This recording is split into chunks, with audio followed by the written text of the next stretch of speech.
Conversations with Iris. Here's your host, my loving wife, Iris. Hello, beautiful people. Hola, mi gente bonita. God, I love the way that sounds. And welcome back to Conversations with Iris, where we hold a space for real talk, raw truth, and that soulful goodness we love to call heart, that corazón that keeps us going and moving. Let me ask you something and let me tell you something. If this is your first time tuning in, welcome home. You know, I always love to say that every story matters here because every journey just holds that light, even in that broken place that where you may find yourself or where you're trying to raise awareness, teach something to somebody.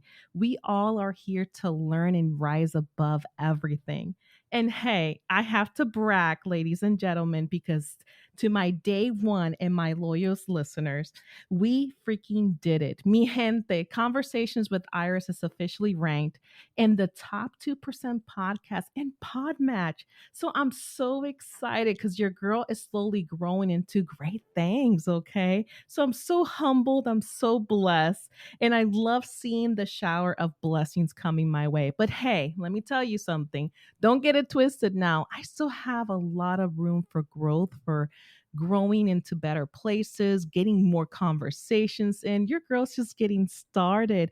But you know what? I'll never shy away from a good feedback, encouragement, and that love and support. You know why? Because you are the heartbeat behind this little podcast that could. And you guys are hitting all the vibes of my little heart right now. So I so appreciate the love and support. And I had to put that out there. 2%. I feel so blessed right now. I had to brag about that. But all right, let's get back to our wonderful guest here. Our guest is a visionary individual, a change maker, and a heart centered educator who rewrites stories of what learning can be. Yes, you heard that. She's also a researcher, a writer. She is also the founder of the Pearl Remote Democratic High School. This school is a groundbreaking online school where students who have been pushed out of the traditional education, who are really just trying to find their sense of belonging, their purpose, and that little spark again to get them going in their education. And my wonderful guest, ladies and gen, she has spent 25 years just bridging the research and practice from child welfare and special education to public health and just really focusing on trauma recovery. And I love how her work is centered and focused on neurodivergent, biopic, LGBTQ youth, students who deserve just a learning environment built on compassion and voice and equity. I love that. We all need equity around us. And I feel like her heart beats for liberation and education. And it's just like for helping us build schools where every student is seen, heard, and of course, valued. We can't forget about being valued, right? So, mi gente, let's welcome Dr. Robin Hardwick. Bienvenidos and welcome. Good.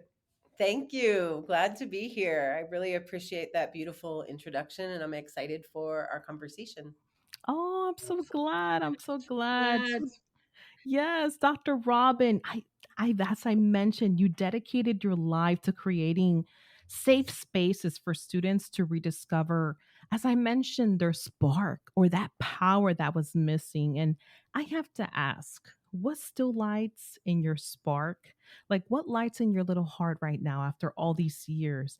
And that little thing that makes you say, wow, I love what I do. Ooh, that's a good question, especially this point in the term when I'm starting to get really tired. But I will say, it's interacting with my students. So one of the things that I feel is really important is making sure that I continue to walk my talk. And I never wanted to be an administrator, a professor, a researcher that wasn't doing the work. And so I still teach both at the high school and the graduate level. I'm still there, with the students. And that's what keeps me going. That's what keeps that spark alive. I have amazing, amazing conversations with I'll talk primarily about my teens now, and what they bring to the table and their curiosity and the kind of really rich conversations that we're having right now, that they weren't able to have in their previous schooling environments. And I know that that is how we create change. And seeing them get excited about what they're learning, seeing them dig in, being able to follow their passions. And you know, my goal is to really set the stage for lifelong learning, and I get to see that when I'm in the classroom.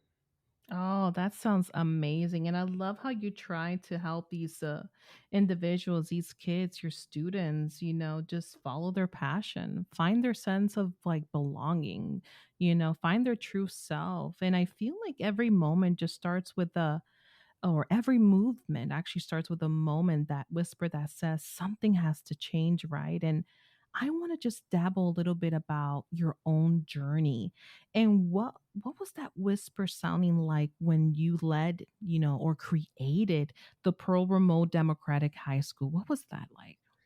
Yeah, so I've been working with teens since I barely wasn't a teen anymore. And the transition to adulthood for many of my peers didn't go particularly well. I grew up in the punk scene. I lived in Seattle during like the height of the grunge movement. And we lost a lot of brilliant, talented young people. And I knew that there was a way to make that different, to make that transition for young people different. And I've tried to do it within the systems, right? I've done a lot of teacher training, teacher prep in public schools. I've um, done educational research and research in substance use disorders and all of these kind of things within the mainstream systems. And eventually you realize that systems work as they were designed to work. And if there really was a desire at the national level to change systems would change. We're seeing that happening now, not in the way that Yeah. I envisioned it happening, but right, systems are Yes. changing now.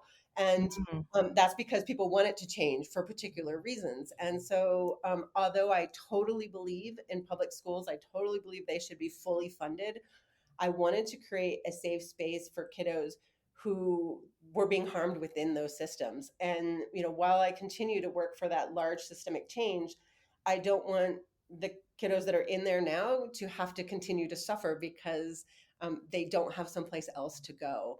And so it was out of frustration that I finally decided, okay, I'm gonna do this. I'm gonna start a school where we're really bridging the gap between research and practice. We're really providing that safe space right now, and I'll continue to work systemically.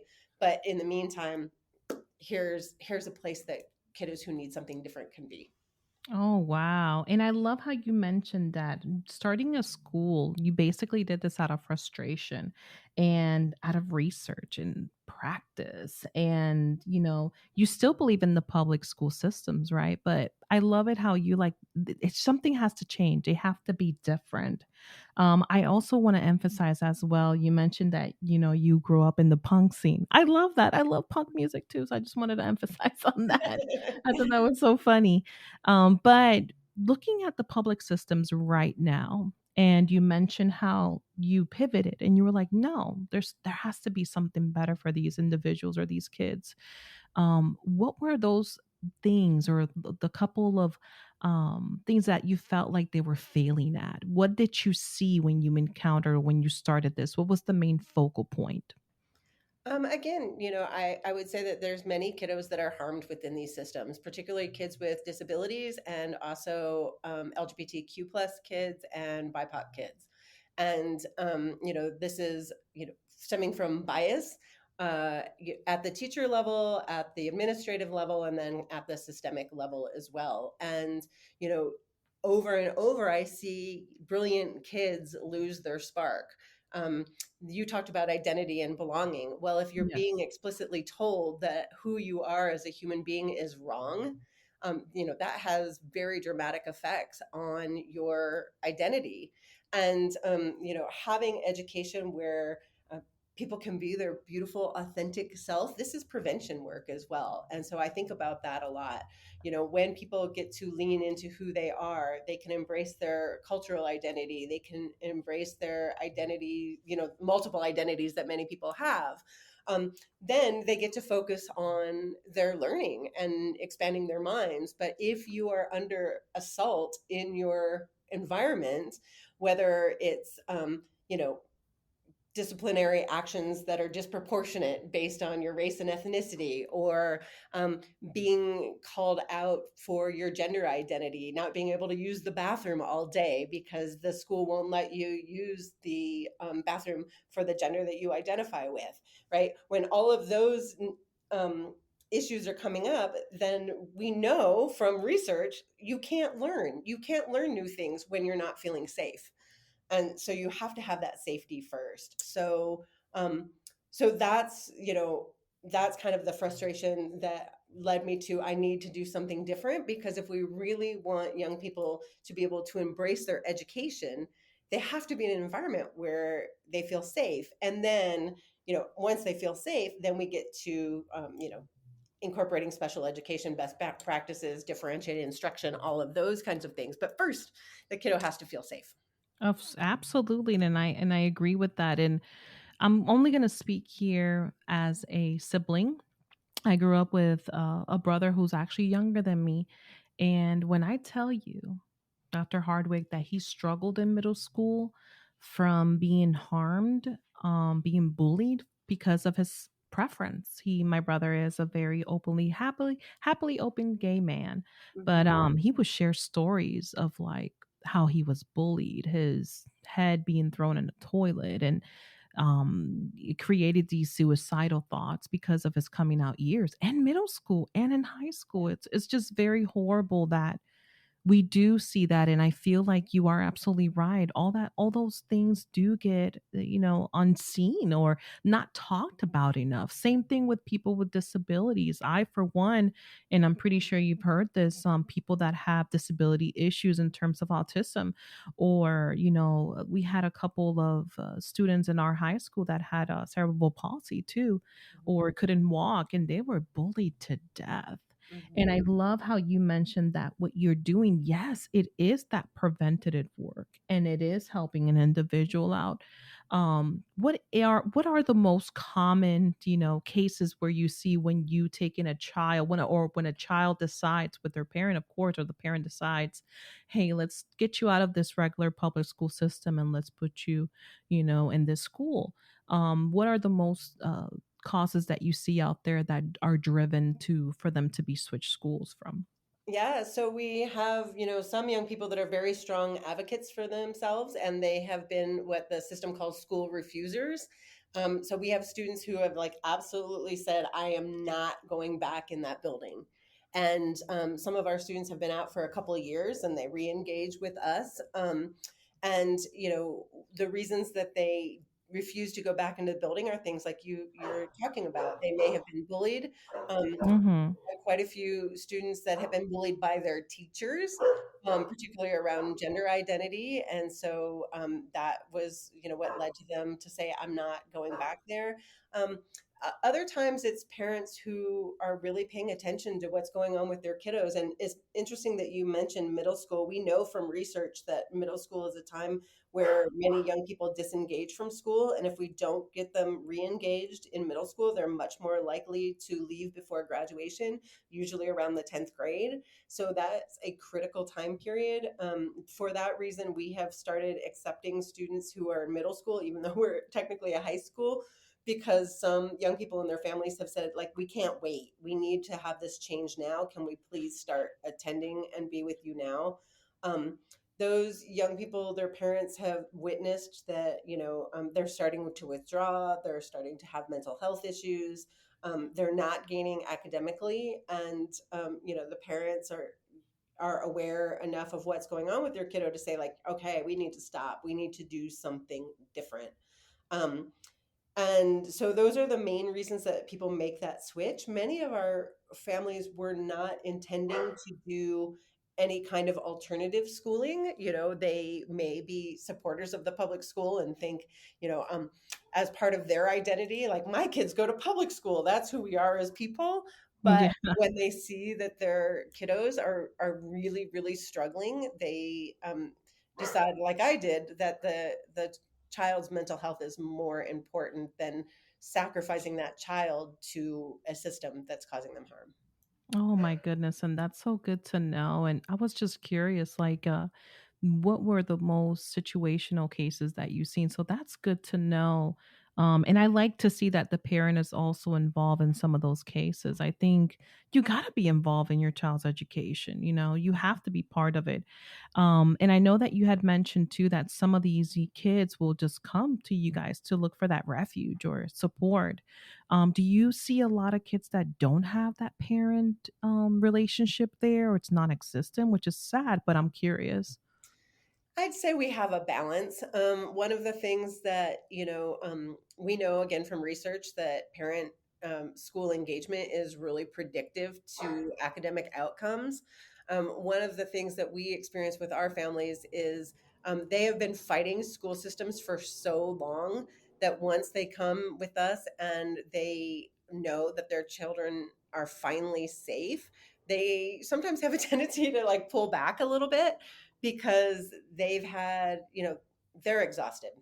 They have a lot of fatigue. They haven't had a lot of support. They have been fighting the school systems. Some of our kiddos come to us in 10th grade, and the family will say things like, I have never had a teacher or a school administrator say anything nice about my child ever. And this Oh child my is like god. 15 years old by the time they come to be with us. Wow. Wow. And that's very telling, and that's such a shame. That is very such a shame. That's crazy. And I know that you work closely with that youth who carry trauma, and you basically foster them from this typical, public health system, to foster them to a more of a systemic school approach. What have those young people taught you about that resilience and healing and what it truly means to be educated from your experience? Great question. One of the things when I'm leading workshops for professional development for social workers and educators, one of the things I always talk about is it's not enough to be trauma informed. We have to be healing centered. Anybody can say, oh, yeah, I'm trauma informed. And when you ask them what that means, they took some workshops, they read some books, maybe they learned a little bit about it in grad school. And then I ask, what has changed in your practice because you are trauma informed now? And sometimes I get like big eyes, and they're like, what do you mean? And I'm like, well, that's the point, right? We're trauma informed so that we can be healing centered. And when students come into our school, I always tell the teachers, slow, slow, slow, gentle, gentle, gentle, connection first. We need to have that connection first. And what I see is the kids, rightfully so, are checking us out. And they're saying, okay, you say things are different here. You say that we have a voice and we have choice. You say that we matter and that you're going to be here for us. Well, a lot of other adults have said that to me too, and that has not been true. So we have to show up constantly and be who we say that we are. And by doing that and giving the kids the space to say, okay, we understand why you might not trust us right now, right? Mhm. You've been harmed in these systems. So Yeah. we're going to show you that we're really here for you. When that relationship starts to build, that's when students re-engage with their academics. And so, I continue to learn patience. I continue to learn that healing from trauma is not linear. And some of our students will be like rock stars doing so great in all of their classes. And then, something comes up and it triggers them and they have some really, you know, difficult weeks or months, and we have to continue to support them. Again, this is where differentiated instruction comes in. We think about, how can we get those learning objectives met in a way that's going to work for that child in that particular moment, and enhance their learning and continue to walk their healing journey with them. And again, Mm. I really always remind the teachers, we are not therapists. We do have one of our instructors is a licensed psychologist, but even in his role teaching, he's not in that role. He's teaching psychology. Um, so while we are not mental health providers, by providing the safe space for education, that helps with healing.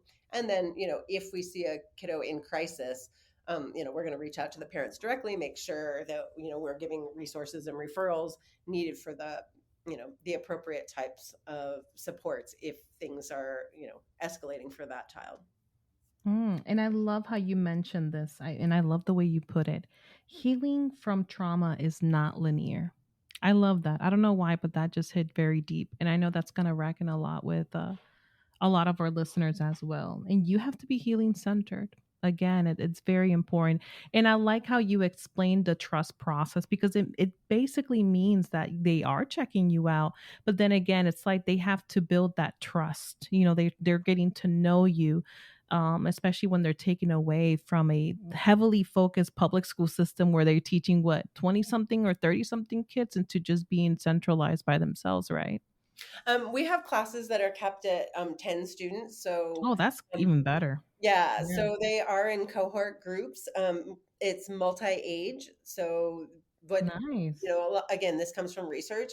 We know that kiddos do really well in multi-age classrooms for a lot of reasons. One of the things that we see is, they can sail where they are, able and willing to accelerate their learning. And when they need extra support, they get the extra support they needed, and there's no judgment, and it's no like, oh, well, we don't do that yet. You'll have to wait until you're in 10th grade to do that. Or why aren't you on target, on grade level? Um, you know, Again, it's very individualized and they get the support they need in order to be their best selves. I love that. And I definitely want to just shift really quick here and talk about storytelling. And you are also the wonderful author of your novel, My Sorrow, Mi Libertad. Oh, I love that word, libertad, which really explores the life of a teen aging out of foster care. I mean, you talk about just the process, the pain and the freedom, helping them find their voice. And why did you feel like you had to write this book? And why did you relate to it so much? Yeah. So for my dissertation, which is the young adults transition to adulthood for young adults with disabilities who experience foster care system, right? So very, very academic. Um, Hmm. I interviewed many young people who were considered to have successfully transitioned from the child welfare system into adult living. And even though they were identified by social workers and other community services as like being very successful in that transition, they experienced many, many challenges. When I asked them, and thank them for sharing their lived experience with me, and I said, what do you hope to get from this experience? And everyone said, I really want to make sure that my story helps other young people. If you know anything about academic writing, I had to create academic articles based on this work, and I felt like in order to get those published, I had to take the soul out of the experiences that were shared with me. And so for a couple of years after that, there was this looming, like I felt like I didn't do what I promised the young people that I would do. And also in my research working with adults with substance use disorders, I also had the opportunity to experience many people sharing their stories with me. And I'm always humbled by their willingness to tell me their lived experience. And, again, it's with the hopes that by them sharing their experiences, other people might not have to go through those. So there was that nagging, like I didn't get to share their stories in a way that was accessible to people who might have a similar experience. Academic articles are behind a paywall. Some of them cost Yeah, $45 to read it. I know. So this is not going to be, available to some, a 14-year-old that's in the child welfare system right now. So this novel came out of that experience.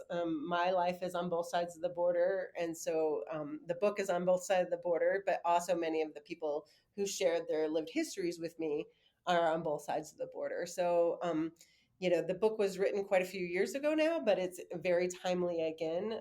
The father was deported, and the mom had a series of bad things that happened. And I want to make sure that, people really can connect with the mom too and see how um, your life can go down this journey, and it's not what anybody planned or thought their lives were going to be, right? And it's not Yeah. about blaming people, because my goal is to build that compassion and say, oh my gosh, I can see how this happens to people. And for Dee Dee, who's the main character, she walks through this world of being put in the child welfare system and navigating that. Until she ages out of the system. So that's Oh, all. wow. That's all I'll share right now because I want people to read Of it. course, you want people to buy the book, of course, and you don't want to give it too much away. But I mean, the story, the novel itself is very relatable to a lot of individuals. I have been in the foster care system, and I Mhm. love it how you did all your research and experiences. And yes, and I just have to say this: your dissertation work, and I went to your website and pulled up your CV, your resume is very impressive, I must say. You guys have to definitely, to my listeners, when you get the opportunity here, to tell them where to follow you, to follow your work too. I mean, it's truly remarkable breakthrough research that you have done, and I appreciate it. It was very interesting to me. Thank you. I always say when people, I say, yeah, I've done some things. I've You've done a lot of great done some things. things. Yes, and I love that because after decades of teaching, researching, and building this beautiful movement you got going, this beautiful school, I have to ask you, what's that message you most hope lives on through your work and your students? Don't give up. Don't give up on people. Don't give up on, one of the things that I heard when I was getting my master's in early intervention was, if you don't get them by 6, forget them. Mm, And, that's why I switched to supporting teens, because a lot of people kind of have that feeling about teenagers that it's too late, right? It's too late to intervene. It's too late to change the path that they might be walking down that is not leading them in a very positive direction. One of my mentors, Dr. Art Pearl, hence the name of my school, he really talked about hope and joy. And again, I'm an old punk rocker, so I can go gloom and doom very easily. Um, yeah. but I think it's our responsibility to show up with hope and joy, and remember that, and help young people find that joy in life too, and help guide them towards a place of hope, and thinking about building for what we want, building for Mm, the future that we want to see and we want to experience in our lives. thank you for sharing that. And I love that. Don't give up. Don't give up. And can you repeat that again? I was trying to write it down. If you don't get him by what? By 6? What? Yeah, it's like I if love that. Say it again. early, it's kind of early intervention, like, and the point is that we really want to get early intervention is critical for kiddos with disabilities, because it can really improve academic outcomes long term. But kind of to promote that, there's like this sense of urgency. We got to get them by their Yes. 6. We have to intervene by the 6, or you can kind of forget them. And that just never sit right with me, because I was like, what about, so like if you're 14 or 15, like we should just Right. say, oh well, too late for you, right? um Mhm.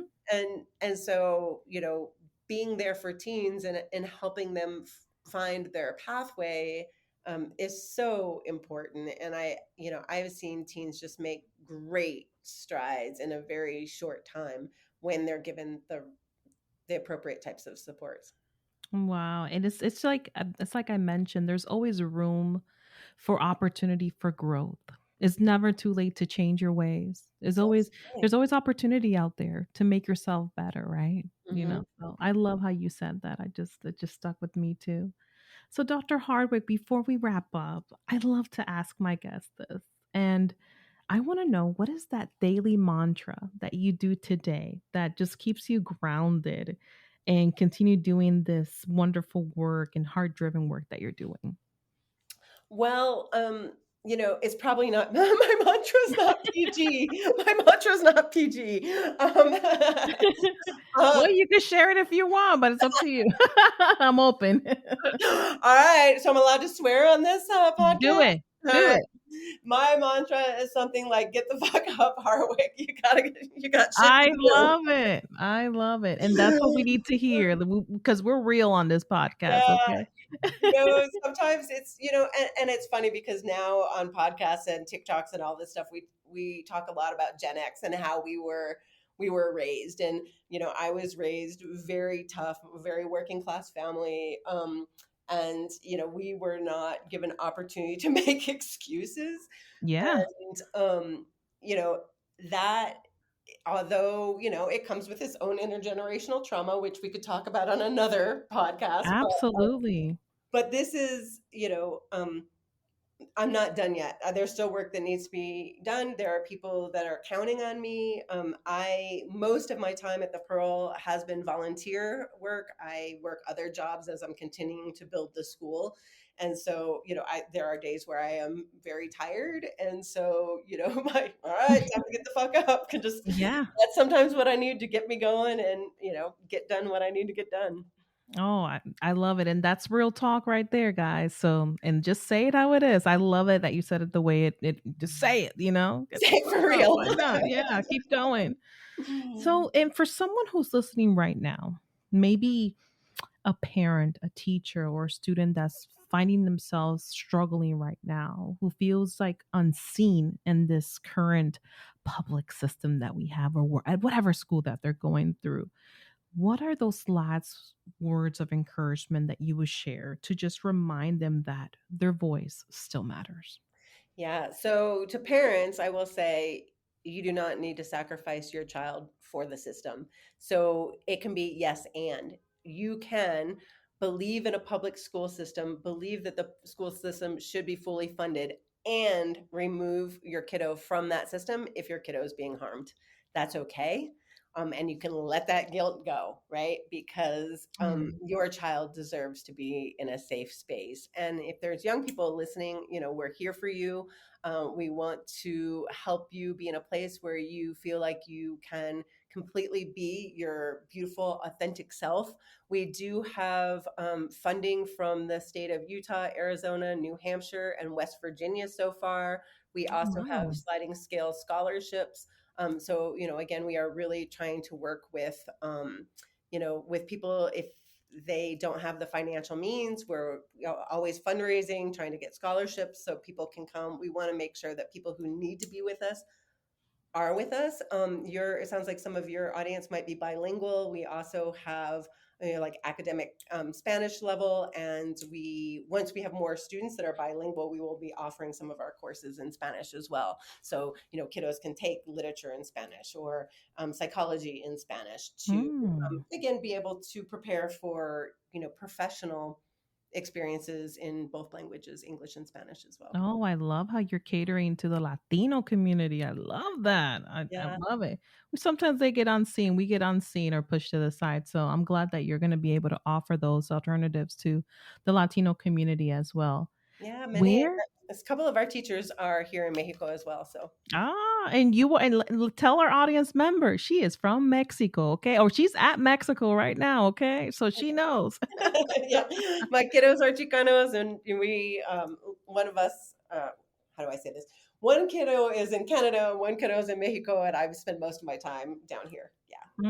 Let me tell you, I have a strong love for the Mexican culture, the people. I mean, coming here, not knowing any English, and that's all they had in Univision and Telemundo back then. It was very Yeah, sí, Mexican based. So if yeah. you guys know Telemundo and Univision back in the day, it was heavily, heavily Mexican content. Now they're kind of branched out. Now it's a whole different other channel when you go into it. But yeah, Okay, I don't that's have to good to watch that know. anymore because I'm in Mexico, so I get Mexican shows. I know, I know. Oh my God. And where can our wonderful listeners find you? Tell us your site, follow this beautiful work. As I mentioned, you have an impressive resume, your articles, your findings, your research. Guys, I'm not kidding about this. This lady is the real deal. You are amazing. Where can they find you? Thank you. So you can find me on LinkedIn just by searching my name. You can also find me at thepearlhighschool.org. And I'm also trying to, kind of bridge that gap between research and practice by writing more in Substack as well. But, running the school, teaching, and everything, I haven't had a whole lot of time, but I'm hoping to build Substack up over time. Oh, thank you so much for sharing that. And don't forget to follow her. I'm telling you, you will not be disappointed. This is all beautiful. What a great conversation, Dr. Robin Hardwick. I really appreciate this. I want to thank you for sharing your heart, the wisdom you have all behind it, and the fire for justice you have for education and everything that you do. So thank you so much for joining us. Thank you for having me on your show. Absolutely. Really want to appreciate the fact that you just reminded us that education isn't just about books, it's about belonging. It truly is, and about building spaces where young people could breathe, heal, and just dream again. So thank you again. And to all of you tuning in, thank you, mi gente bonita, for downloading, listening, sharing, and being part of this growing community that just believes that every story matters. And of course, don't forget to show some love to our brother podcast, the Short Desk Podcast, the crew that helped build and bring up this little podcast that could come to life. Go check them out and stream them on their latest episode and support that family. And of course, remember that sometimes transformation doesn't start with a shout, it just begins with that whisper. Con mucho amor, this has been Conversations with Iris. Thank you all, mi gente bonita. Till next time.